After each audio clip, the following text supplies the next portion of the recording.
Welcome, everyone. I'm Laura DeFranco, the CEO of Brave Healer Productions, where we have a mission to wake the world up to what's possible, one brave word at a time.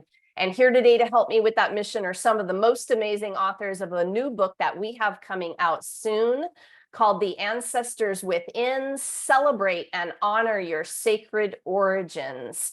You guys, this book is the fourth in a series by Amy Gillespie Dougherty. Amy, humongous thank you to you for putting this stellar group of authors together, not just for this book, but for your entire series. You have an incredible Ancestors Within Summit coming up, and all of these authors who are experts in ancestral healing and all of the topics that go along with it are going to be in the summit sharing some pretty amazing information. I have three of them here with me today, and let me tell you who they are. So as an ancestral healer and empowerment coach, Cindy Kramer helps women in midlife find the courage to follow a new direction in their life, even if they don't know what that is yet. Welcome, Cindy. Melissa is a natural-born seer, healer, and intuitive through energy healings, crystal readings, spiritual advisory. She connects people to their higher self and to the creator so that they may find their mission and purpose in life and heal mind, body, and spirit. Melissa Jolly Graves, welcome back. Thank you for being here. And Mari just disappeared on us. I don't know where she went. There she is. Mari Abraham. That was fast, Mari. Is a shaman and educator dedicated to the ascension of the earth and the awakening of human consciousness for the greatest good of all. She's part of an expanding network of love-based beings with the common ground of spiritual sovereignty. Oh my goodness, we are going to have a good time talking about this subject today. So Cindy, you're going to start this party off today. Tell us about the amazing chapter that you wrote. So thank you for having me. My chapter is chapter 8, and it's called Walking in the Footsteps of Your Ancestors, A Pathway to Understanding. And I actually set out to write this chapter. My intention was to just write about my experiences of ancestral travel. So traveling to where my dad was from in England and learning more about his family. And I sat down one day to just sketch out what I was going to write about, and it ended up just flowing through me in like an hour.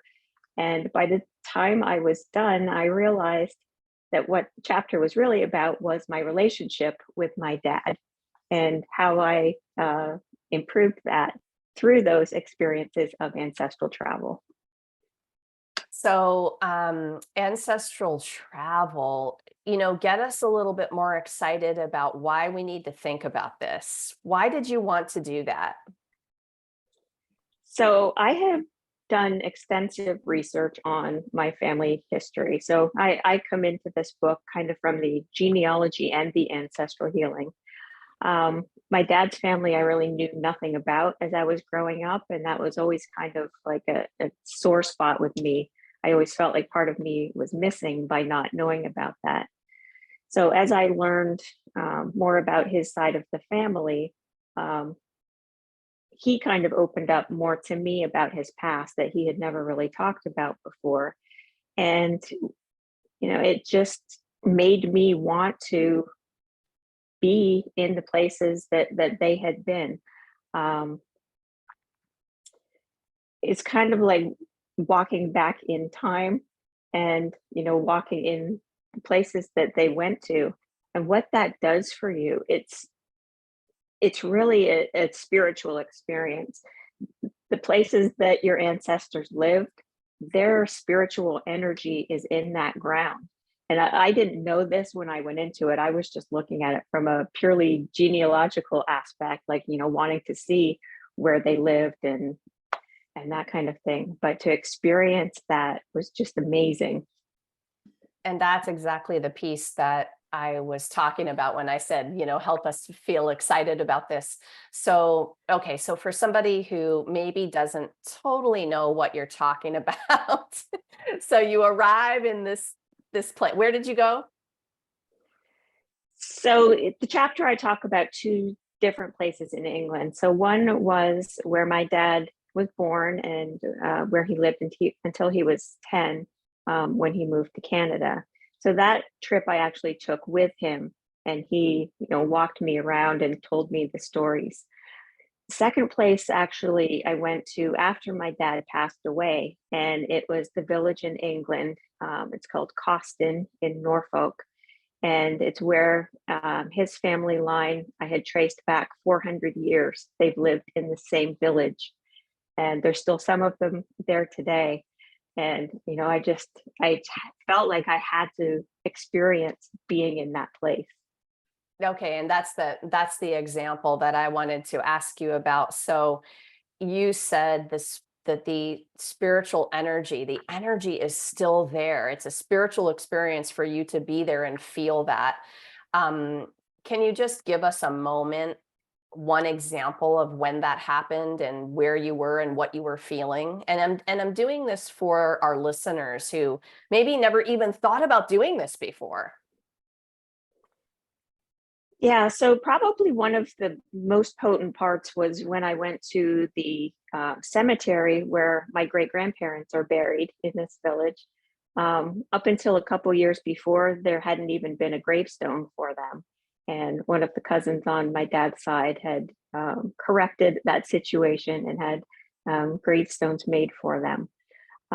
So just finding where they were in the cemetery, and it was early on a Saturday morning. There was no one else around, and I just had a conversation with them right there in the cemetery, and kind of felt like I was connecting parts of the family that had been separated over the last 50 to 75 years. So it was just really enlightening for me to be there and to feel like I was that connection for the family.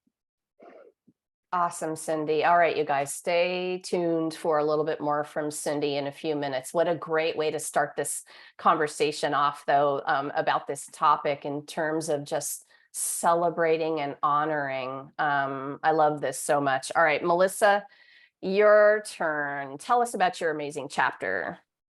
So I'm chapter 23. Are you the black sheep? No, you are the light keeper. And mine actually took a very interesting turn for events. I was writing about a story I had at White Earth with white rice, and in came my uncle and started just writing for me. Actually, words just started appearing on my screen. And as I was talking to as I was writing the story, I got this awesome invite to do some film work, and called Laura and said, Laura, so here I am, and I have half of my other story done, but now my uncle literally started writing all of my spots and writing stuff in there. And now this great thing came about, and the filmmaker that wants us is in California.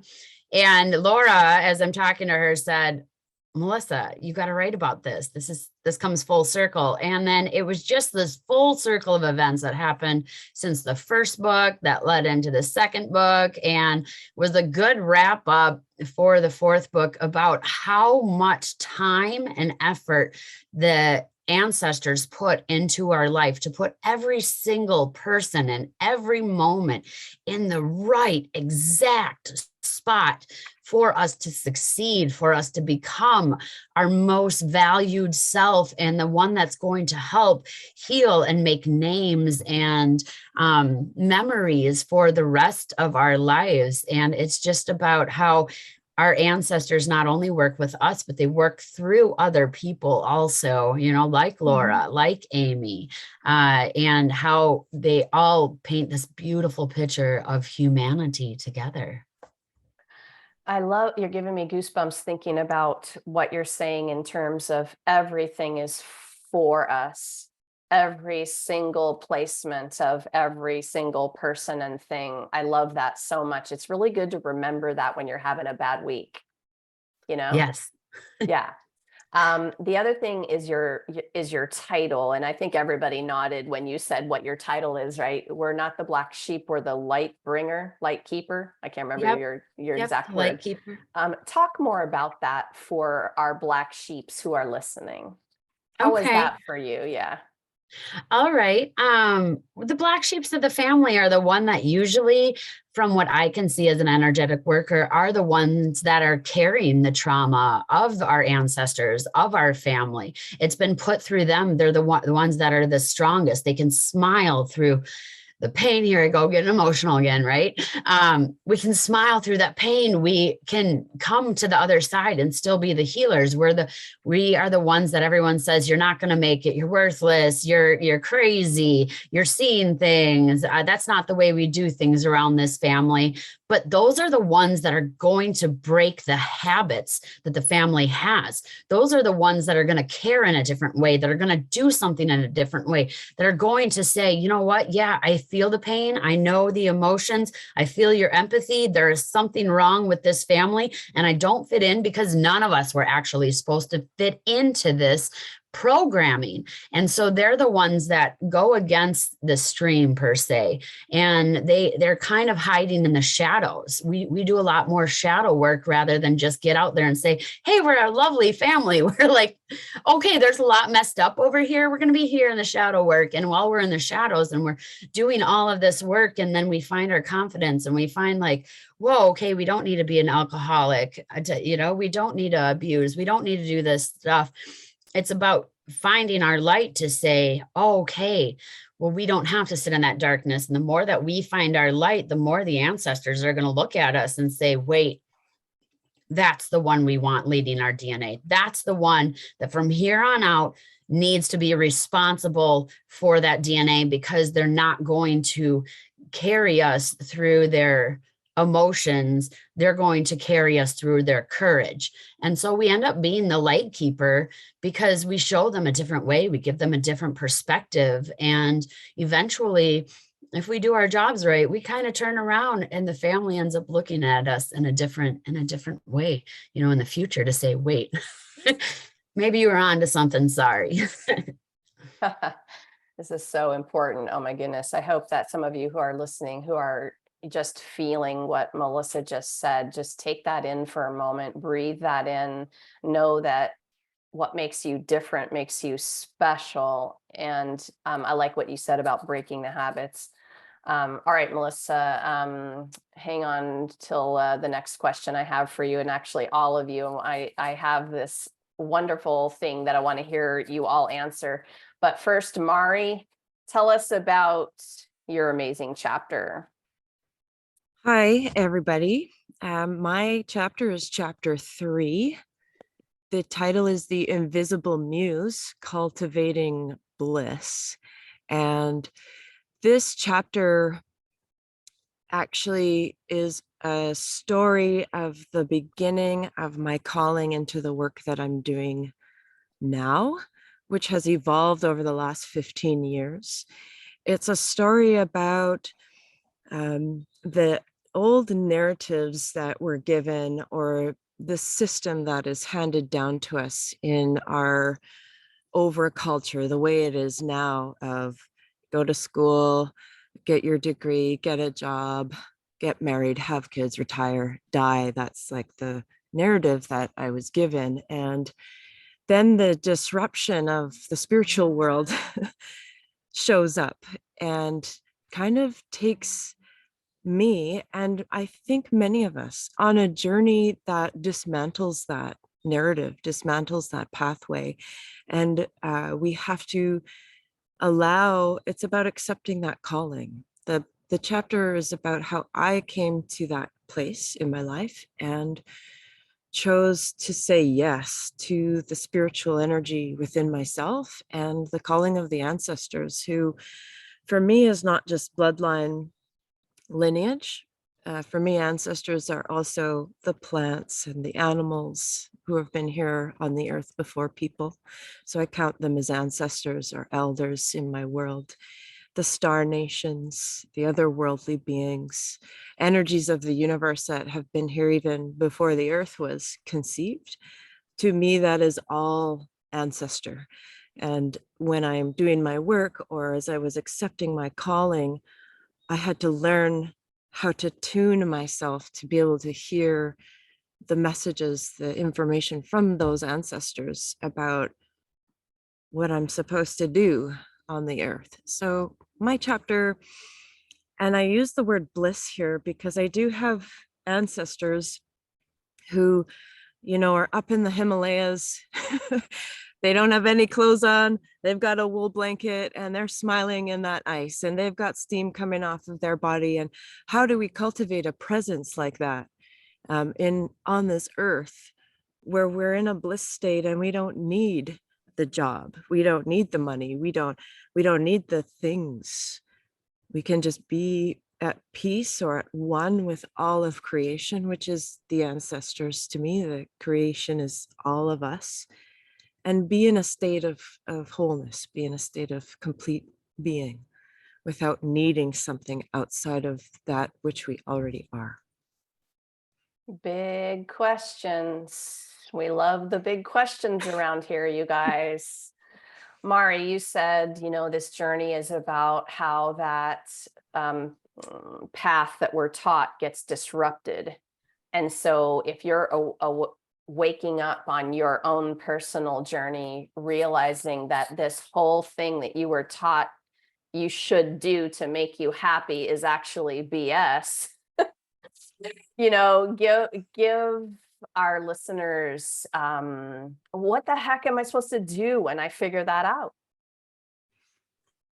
Well, for me, and often with the people I work with who have a calling that disrupts their life, it usually shows up in the form of a mental, what doctors would say, mental illness, or a physical unexplained illness, or a series of unfortunate events. It's called the calling sickness. And so what should we do when that happens, when the systems around us can't answer what's wrong? Because there's no spiritual foundation in our education systems. There's no spiritual foundation in the overculture. And what do we do? Well, for me, my ancestors took me to Africa. My ancestors said, go to India and go to Africa. And I didn't know that that's what was happening. So I don't know if I have a direct answer for the listeners, because I believe each of us is going to answer the calling differently, because all of our medicines are different. I actually think that you answered the big part of it for them in the way that I was looking for already, because all of you are giving gifts of awareness. And when you helped me understand that a physical illness or disease or a pain or a something could crop it up in me, and I need to pay attention to that, as you called it, the calling sickness. I need to pay attention to it. I mean, period, as something that could be representing something much bigger than just my backache or just my, my illness. So actually that I like that a lot. I mean, these things either wake you up or you're ignoring them and stuffing them back down or doing whatever we do, on the journey. Yeah, Mari, thank you. And I'm going to say a big thank you to all three of you today. Thanks for saying yes to this book and for stepping up and so beautifully sharing your personal stories and taking on that challenge I gave all of you. That was, hey, I want you to be vulnerable and brave and help people understand who you are really at the core. And you all did that so beautifully. Thank you for doing that. This book and the series also has your master teachings, right? We wanted to offer something that would help the reader with a practical exercise practice or a strategy or a ceremony, something that they could actually do to kind of dip their toe into this big topic of ancestral healing. So you also did that. And I thank all of you and all of our co-authors and Amy for doing that. Amy, you had such a big vision for this book and this series of books and really for the world. And I thank you for having such a big vision and trusting me with part of it, bringing part of it to life. Super, super honored to be in your world. So, Melissa, I'm going to start with you for this next question. For many of us, when we think about where we came from in terms of ancestors, we don't really have a positive feeling. But this book is about celebrating and honoring those sacred origins. And so when we flip that switch and we look at where we came from in terms of celebration, we change the game a bit. Would you share how you think about that? Celebrating and honoring your ancestors? Yes, yes. So I think it should be an everyday practice for people. The one thing that I've learned in this life is karma served on this life is not eternal, at least served on the other side. And what I mean by that is if I do something in this life, good or bad, it's affecting the DNA in the past, and then it's also going to be affecting the DNA in the future. And also, it affects the entire universe, literally. And so when I think about honoring them, I want to bring my ancestors to a place of happiness of, I know this world can suck at times. I know that it's painful. I know it's hurtful. I know people did you wrong. I understand all that. I've been through it too, and it doesn't matter if it's a breakup or if it's a death. Pain is pain, and even losing a leg, that grief is grief. And so I say just drop all of that, because the second that we pass over, we are very well aware of the things that we could have done differently. We are very aware of the wrongdoings, and it always comes down to, I didn't love, I didn't spend enough time, and I wasn't kind enough. And that is what I hear all the time when people cross over. So what I like to do is every day, just do something, whether it's in my cooking, whether it is dancing, and dancing is one of my huge things, or cleaning, or just even if I come across a funny show, I invite those ancestors, come and sit with me, come do this with me, come make this something more. And you can tell in the dancing, you can tell in the food, you can tell when they're with you, because it's just so much more amplified in the flavors or in the moves or in the wind. They love dancing with the wind. That's a big thing too. And the more I get going, the more they're coming. So just taking that time to say, yeah, we all went through it. Yeah, we all made our mistakes, but who cares? Let's have fun together. Let's love. And that is the best way to just clear that ancestry and let them through. Celebrate life together, because when they die too, you become their living vessel. You become the thing that they come through to experience life. So give them that opportunity at any moment that you can. I love that so much. And I am picturing the food and the dancing at once. I like both of those things together. I do that. All right, Mari, what would you add in how you think of this and celebrating and honoring? I think a lot of people don't have such a positive picture when they think back, but how can we flip that, and why does it matter to do that? It matters to do that for me, because when we try and grow a new culture, the world is in need of new culture. If we're growing something new on top of a root system that has pain in it, or genocide in it, or whatever that history is, for me, I lean into that. I'm hearing what Melissa's saying about celebrating, and celebration is huge as far as a high frequency to transform and allow. At the same time, I feel like we turn a blind eye. I can turn a blind eye to the accountability we need to have around our past and our ancestral history.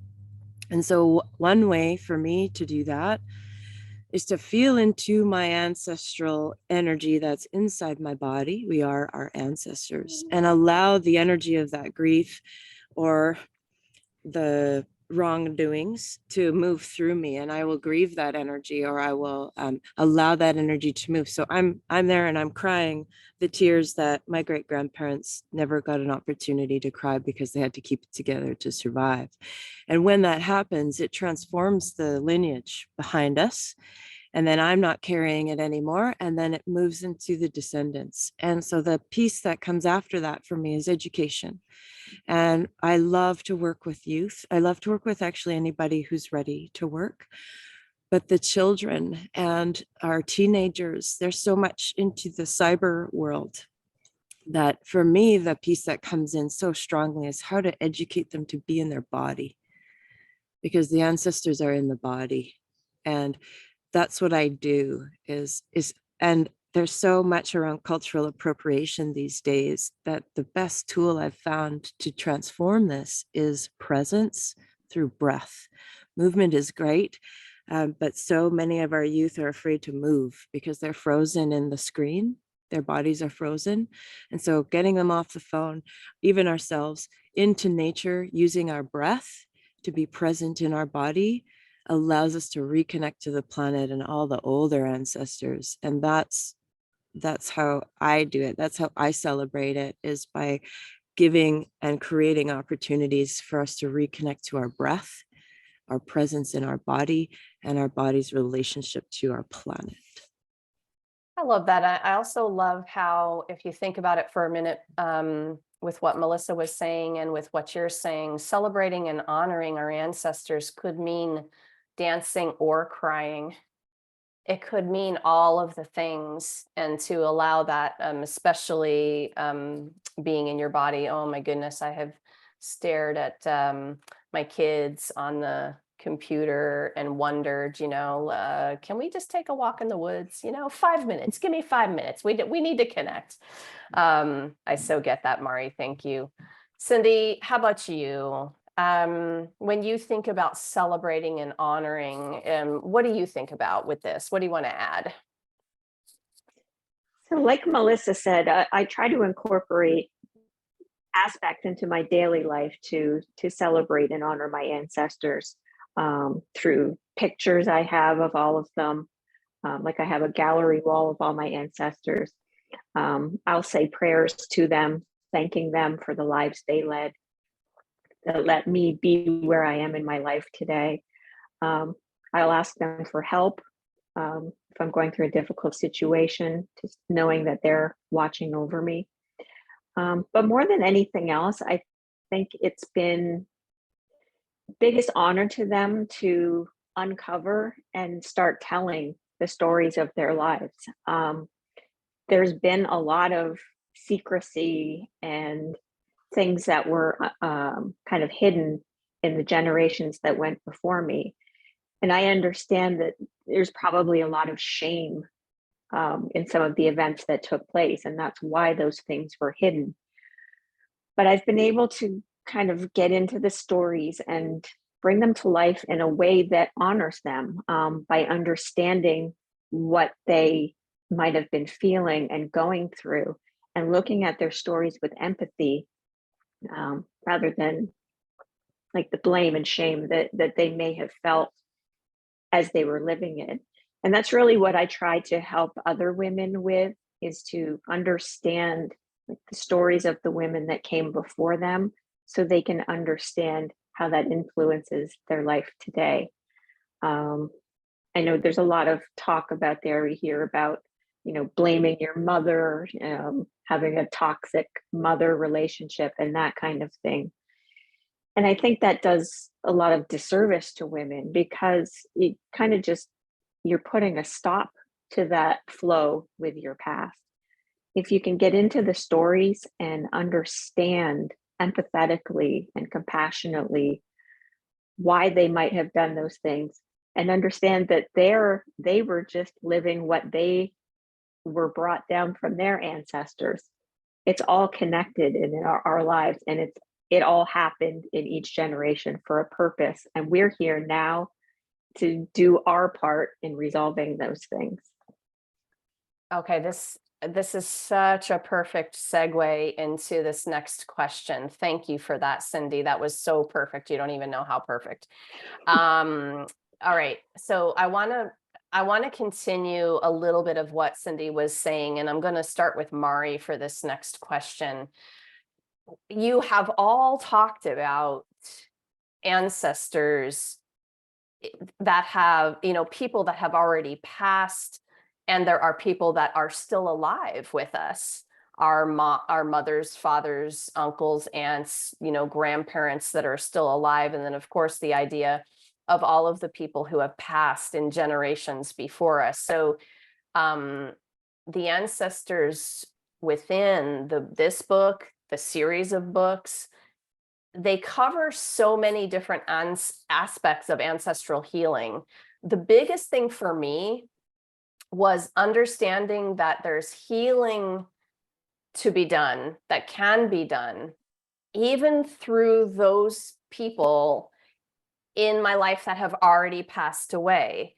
And I know for some of you, this is like old news, right? This is what you do. This is what you teach people. The opportunity they have moving forward and the generations behind, all of the healing that can be done. I know that when I woke up to this, it was a big deal for me. I want you all to help our listeners, Mari, you first, understand the opportunity they have, even with those people who have already passed. What do you think of when I talk about this? And that is like the biggest cat I've ever seen, by the way. I just had to say that.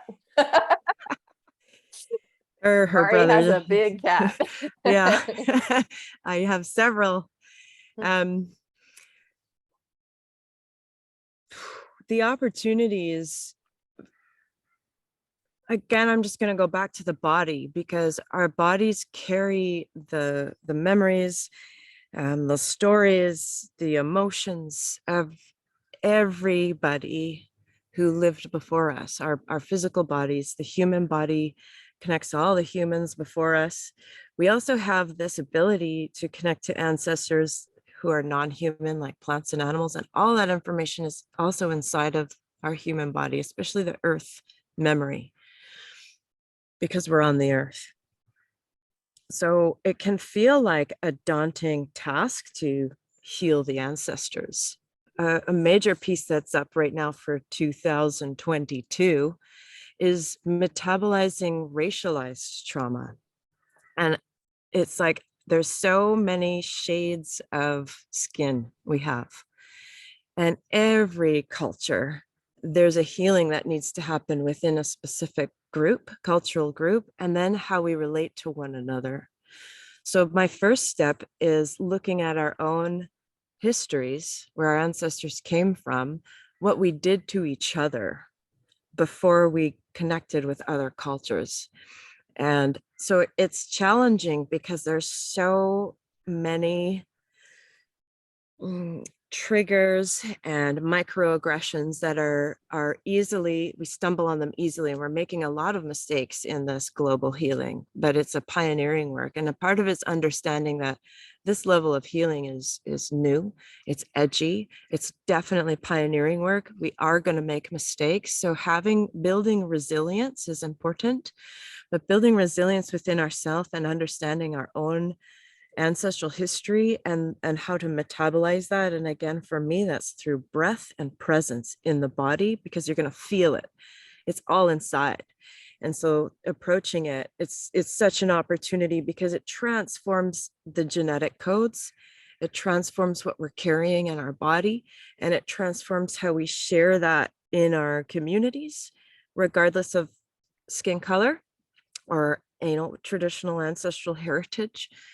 Something that's helpful for me is to go back to the time we spend in utero, and that place, 0 to 7 or 9 weeks in that place, we don't have skin.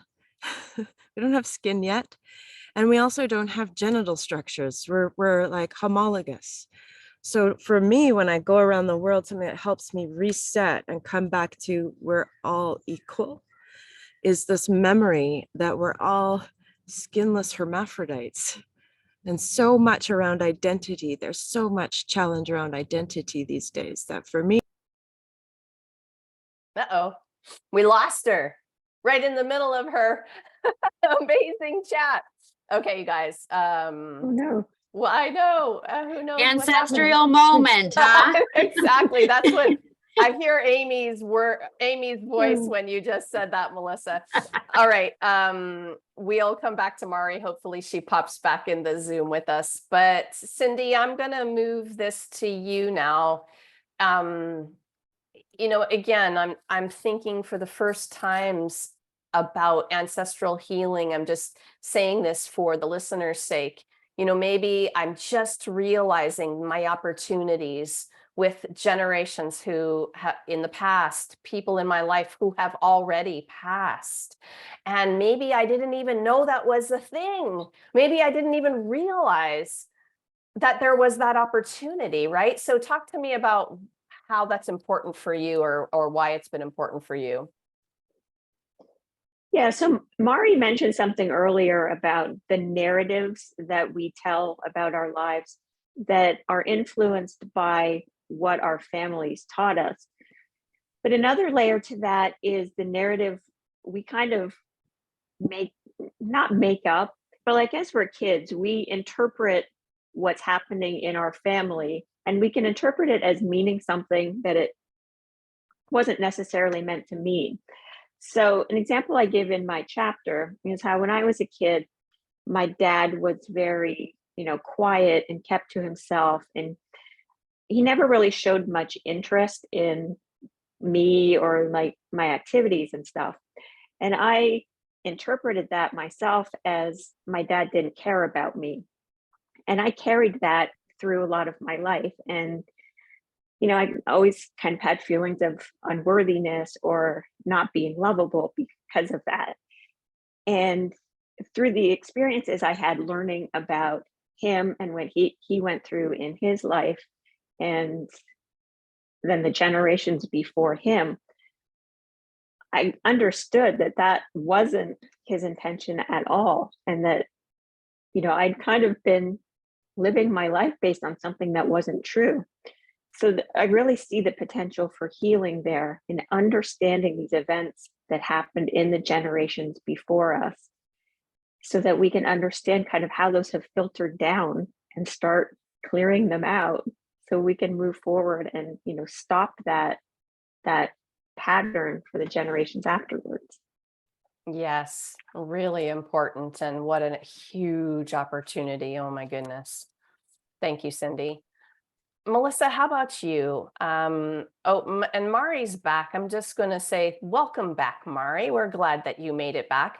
Thank you. I'll summarize where you were at with that last question. I didn't want you to be cut off if you had a final thought about it that you wanted to share with the listeners, but you were getting it back to the body, which I love. It's really important that we be here centered and grounded in this body, which can feel everything. And maybe if there's a way you could summarize, that would be great. The summary is we all start the same way. And when we remember our wholeness in utero, and it is that connection to source and the unity consciousness that we were all brought into this life with. So that's the summary, no matter what we're facing, no matter what the ancestral history is, no matter where we want the healing to go on a global scale for humanity. If we remember and can go back to that place inside of us where we are whole, we are neither gender, and we're just like a being connected to source, then that brings us right back to wholeness. Perfect. Thank you for that. Melissa, you're going to close us out today on this. What do you want to add? This is such an amazing conversation. Oh my goodness, we could be here for 3 more hours. I know. So I guess my moment, I'm trying to think back to my beginning moment of how all of this transpired, where I noticed the ancestors are there. And I think it was the moment of really stepping back, taking a look at my family at my family history. History is a whole universe, and histories in other families. When we look at my family, we see a series of alcoholics, we see a series of drug addicts, we see a series of business owners, and mothers who don't get along with their daughters, and fathers who abandon their children, kind of thing. And when I look at it, it was almost a perspective of like, what is happening right now? Why does this keep happening to our family? And when I went into this meditation, it was because we are not, and I love that Mari said, the responsibility. It was that none of us actually took responsibility for our own actions and blamed the ones before us for how we're feeling today. And that is not acceptable. As we are adults, as we are paying our own bills, we have our jobs, we got our children, and we got our spouses, whatever you have. Maybe you don't even have any of those things, and you are a 14-year-old child. Be responsible for the things that you can be responsible for. And what I understood in that presence of that meditation was, not only am I responsible to change the future, but I'm also responsible for the emotions and the actions and reactions of the current family as well as the past, so that I have to stop this. I have to stop these behaviors. So in the motherly, energy, where I wasn't getting along with mom, now I answer her phone calls all the time and I let her talk. Maybe I just don't give her a lot of information about me, because sometimes I feel it's used against the family. And so I compromise, and I don't drink. I'm not doing the drugs and that kind of stuff. And so in doing that, I now can be there for my brothers, for my father, for my mom, to help them say, well, sobriety is awesome. It's great. You guys should try it. And abuse just continues the abuse. And we've had that for how long? And when you see that stop, I can see it in my children, and how much love we have in our family. We get along. I remember one argument between one child out of my three, and they between the ages of 16 and 23, because we do talking sticks and we learn how to talk to each other, and we learn, drink, I guess, if you want to, but don't, we talk about these things. I guess I could get into it, but we talk about these things, and I'm responsible for my brother. If he feels abandoned by me, then I have to call him, because I don't want that to continue. So I keep in contact with everybody as long as it is not toxic for me. And when I learned that if I could help them deal with their traumas once again before they pass, then that stops from my grandchildren having that DNA. It stops from everyone. So when we can take responsibility and say, hey, you know what? Our pain could make us, and we can take these lessons and we can grow with them, and then we can help each other and we can teach each other. That is the moment that you become one of the greatest ancestral healers. And what it comes down to is observation, self-checking, and outside checking. Do I feel good inside? If not, is it me or is it somebody else? And if it's somebody else, then how can I make that space? And I love that Mari brought that up, because how can I make that space to cry and scream and let that be healthy? But then the other time is maybe they just didn't get to have fun. I have an ancestor that had 6 children and a husband, and they were all sick, and she stayed home. So it was, well, let's go out with you and bring you out. Let's go on a vacation. So just making that opportunity for them. And it's super simple. And we can just take a look at your life. You can see what needs to be repaired. You have the opportunity to repair it. Whatever you don't repair, you're going to pay for in your afterlife. You're going to pay the future is going to pay for it. Don't allow your pain to contribute to the faulty DNA of the future and allowing the DNA to continue to break in the past. You are the light keeper. Thank you, Melissa. Oh my goodness. Taking that responsibility, that's huge. And that is a perfect place to wrap up today. I know everyone listening is like, wait, I have questions. And so please just drop on down into our show notes now, because if something that Cindy or Melissa or Mari said today is making you curious, or maybe you have a question, or maybe you want to continue the conversation. These authors are very generously there for you for all of that. Take a click on their websites, see what they're up to in the world. Authors, thank you so much for what you do in the world and for being here today to share it with everyone. Thank you to all three of you for being here. Thank you. Thank you, Laura. You're welcome, and thank you. So for everyone, you are invited to join our live stream book launch party for the Ancestors Within. This is Volume 4, Celebrate and Honor Your Sacred Origins. And we're going to have that party on September 16th at noon Eastern. I'm going to be with all of the co-authors of this book, sharing their wisdom. It's going to be on the Brave Healer Productions Facebook page, and I've got you hooked up down below in the notes for that too. And if you happen to be listening to this after that date, well, hop on over to Amazon, because that means the book is ready and you can get your copy and start your journey today.